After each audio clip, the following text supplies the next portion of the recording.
Hello and welcome guys, I'm Raz and I'm going to be your instructor for this series. Before we begin, it is assumed that you don't necessarily have to be familiar with coding, but if you do, then it will definitely be a plus.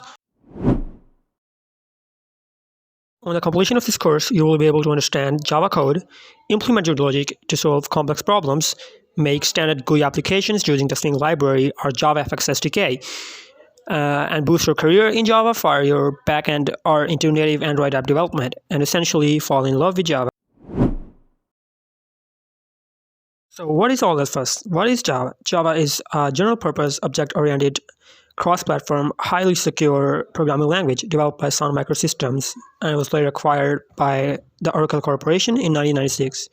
And to this day, it is widely used to create small to big enterprise applications and in mobile app development, etc.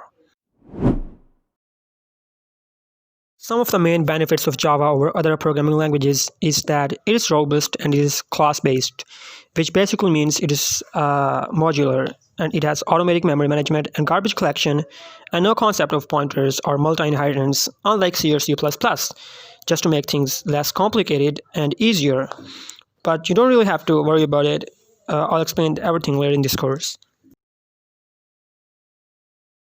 Like every other programming language, Java needs its own environment to compile and execute the code.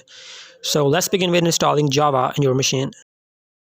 Open Google Chrome and head over to java.com/download. And on this page for Windows, download and install the Java executable.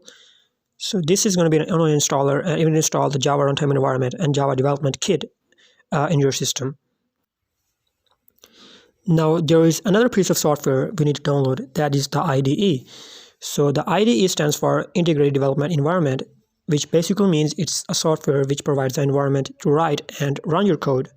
So there are many IDEs out there, and I recommend downloading and installing Eclipse. There's also NetBeans, one called JetBrains. You can even go write your code in Notepad and then execute and compile it using Java compiler. So go to eclipse.org/downloads.